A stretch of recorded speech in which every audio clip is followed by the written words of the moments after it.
data. We lack adequate data to, like, how can I say, you see, when you want to talk about something, and can you guys hear me? Yes, we can. Yes, we can hear Yes, you. we can Can see you? you Yes, yes, I can hear you. clearly. Yeah. So, for example, right now, like, if I have an artist I want to talk about, and then probably I need to like dig deep about this particular artist, and I really, really do want to write a full story about this particular artist. But then the challenge that we normally face as publicists, you find that this artist doesn't have enough information for you to like do up a write-up.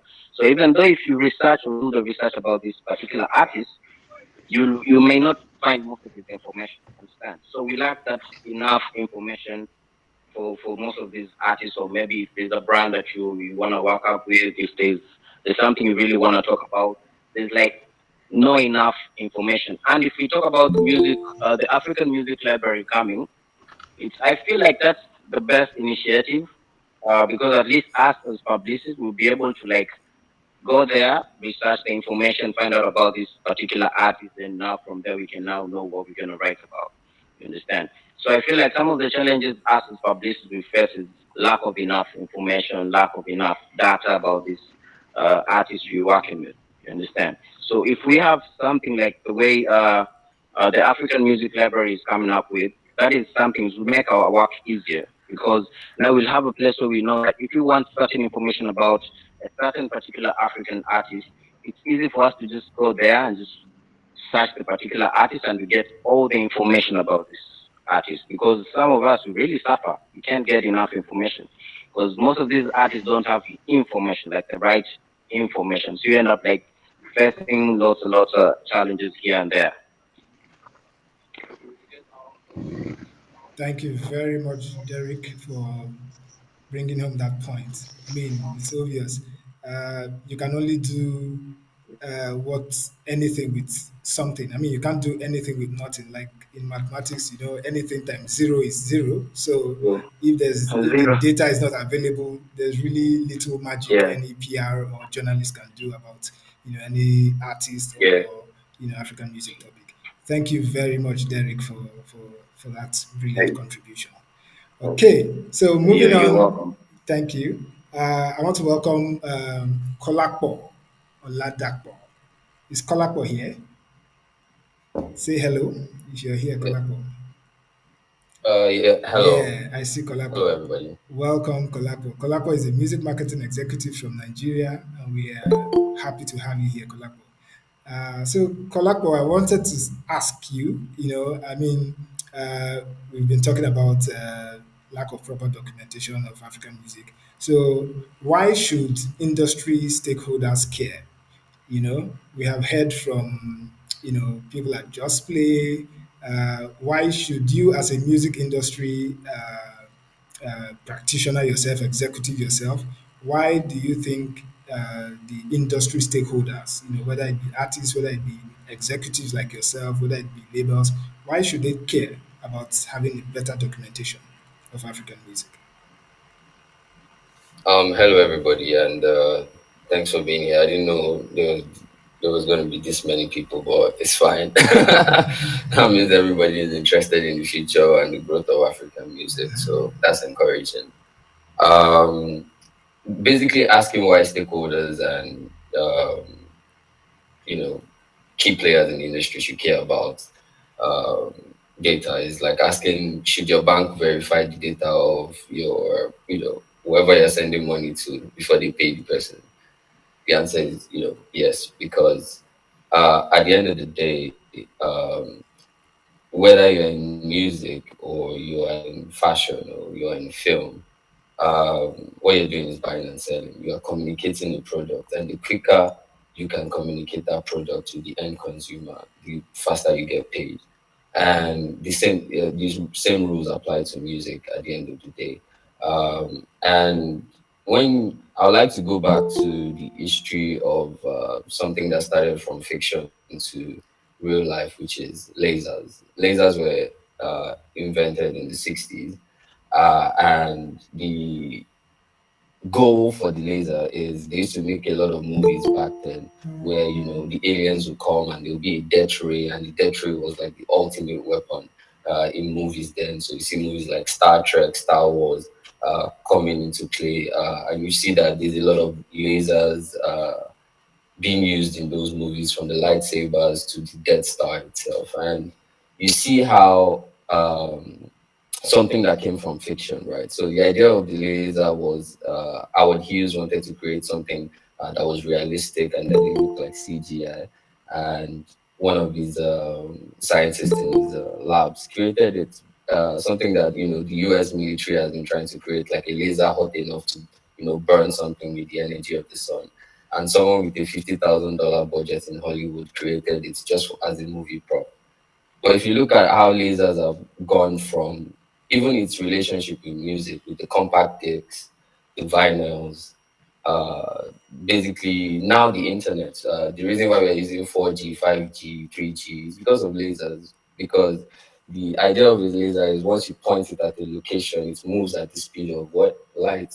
And in any market, whoever can transmit or execute business and make it accessible at the speed of light wins, the fastest wins at the end of the day. So when it comes to music, you can see how it is useful in terms of verification, first of all, of ownership, crediting, which has become a big issue in world music and quite recently in our own Nigerian music industry now, where people are like, oh, I worked on this song, or I did this and I did that, and it's not easily verifiable because there's no intentional data. And intention again will be my next point as to why this particular product itself stands out, because anybody can create, and say I'm doing a database of this or a database of that. But you look at the intention. When the founder, I forget his name, sorry, the CEO, I think, was speaking, not GDO4, he mentioned that this is a seed, that he's planting a seed. And that statement stuck with me in the fact that if you do something with the intention of making money, right, with no intention of actually solving a problem per se, it will fizzle out at the end of the day. But I like the intention behind this because it has so many possibilities. Just like the laser, it started as a movie prop, and now we have MTN is launching 5G. I think next month or this month at the end of the day. From somebody just trying to do movie lights at the end of the day, and that is really the prospect of having data now. 20 years ago, we weren't talking about buying data bundles. Data is king. People say a lot of things is king, content is king. But at the end of the day, what are we really selling? Whether it's the GPS, whether it's our time we spend on our social media, even our time that we spend listening to music, it's still data. It's algorithms. We weren't talking about algorithm 15 years ago in Nigeria. I don't even think anybody was, looking. Maybe Pythagoras theorem was the closest we got to mentioning something like an algorithm. But at the end of the day, look at us today. Everybody, we have people straight out of secondary school, not a professor with long beard, basically explaining what the Instagram algorithm and understanding it and even moving with the dynamics. So it shows you how projects like this can open the human mind faster to solve problems better. You have, 7-year-olds on TikTok now who would handle your social media page better than you because they understand what the system wants and they feed you with the system. And is that instant gratification that businesses themselves can also see by joining these platforms as well. So, please do let me know when I'm out of time. I don't want to just keep rambling and rambling. Yeah, you can wrap up. Yeah, I So mean, you're making a good point. Yeah, but you can wrap up. Yeah. yes. So basically, I see the use, top of practical uses of this being getting people paid in time. It's a verification system. It's like the Mastercard of music, where you just run it through the system, and because the system has its own data bank that is rich, it instantly verifies and rewards instantly. So The future of this can even go as far as influencing government policies, because government will now start talking about, okay, now we have this data, we can plan for the future. Investor relations will also improve because data speaks for you when you're not in the room, right? It's easy to do all this presentation and show the investors this and that, but that research they do when you're not in the room, how much muscle can be around that data, is what really convinces them at the end of the day. And it not only boosts the ecosystem even beyond companies like Just Play. It goes even beyond the company to reward. You can see in the future companies like Wikipedia working with Just Play to work with music crediting data on their Wikipedia page, for instance, or Google working with them and TikTok, and not even in the far future, in the very near future. So I think stakeholders should care, and these are my reasons why they should care.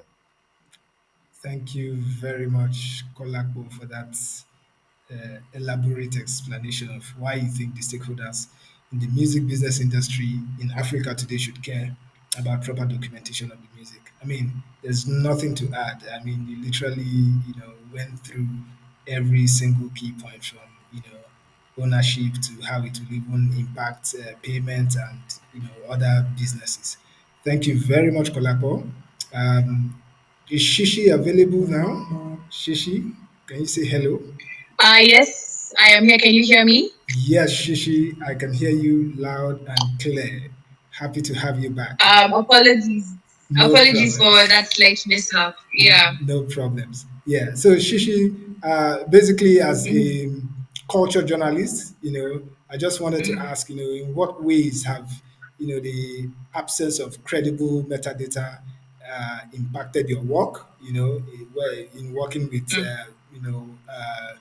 when you're working around African music and African culture as a whole. So how has the absence of credible metadata for African music impacted your work? The absence of credible metadata definitely, as a journalist, has affected. For example, when talking to producers, for example, and they're trying to. So in Kenya, for example, we get a lot of flack for not having a specific sound, and that we borrow sounds from many places. And when we try to go back to like the root of what our sound is and what tribes they come from and what instruments we used, there'd be producers who genuinely want to connect to such sources but didn't know how to get to those sources. So libraries like this that are going to be created would be so beneficial in that. And it's been good to see producers and musicians who are trying to connect to their roots, uh, trying their best to. Wait, I saw a comment that someone can't hear me. Can you hear me? We can Oh, hear. yes, I we can can hear hear you you. clearly. Oh, okay, okay. Yes, we can hear you. Yes, so for example, it's been good to see the musicians and producers and instrumentalists, etc., finding ways to connect with those roots. For example, there's a project I worked on around 2019 about Benga, and the story was being told by foreigners, but then they came to us as journalists to find out what we can do as Africans to find out where Benga came from, what has inspired it, from the past into the future, present moment and into the future. So being able to find out, I think the most important thing is being able to find out where the roots of these sounds come from, where they perhaps meshed with other sounds to create a whole other sound, because a lot gets lost in translation. Especially because for the longest time, we've not been able to tell our own stories or archive our own data and such things. So I think it's important for us to be able to do it like for Africans by Africans, and yeah, just to keep the chain connected so everyone can know where everything is coming from. Thank you very much, Shishi, for that brief explanation. I mean, it's clear if you don't know, you can't trace the chain of events, then, someone else might claim that they are the originator of a genre that they didn't originate in the first place and all Exactly. that. And that is why we need accurate information in order to Yeah. tell our stories clearly. Thank you very much. And with that, we come to the end of this short panel session. And again, I want to thank every special guest of ours that has contributed to these questions and answered our questions. Thank you very much. So, moving on, before we call on our CEO to walk us through the AML site. AML is African Music Library. In case you don't know, it's a short form for AML. AML is short form of African Music Library. I want to take a couple of questions from the chats area here. So the first question is, I think it's by Living Green. I think that was the first question that came in. Says, what is a music library and why do we need one? I like it because it's a very, it's like going back to the foundation. What is this about? So I'm going to invite Emmanuel, our CEO, to answer that for us. So, what is a music library? Why does Africa need one? Because when he says we, I believe we are talking of Africa because that's the name of the project. Yes. All right, thank you, Levin. I think my next presentation would answer the question of what a music library is. But in summary, a music library is a repository where you go and you find music, you find who made the music, how the music was made, the instruments used, and every other artifact, that went into making that music. So it's like your normal library where you go to find books, but this time you find just more than the book.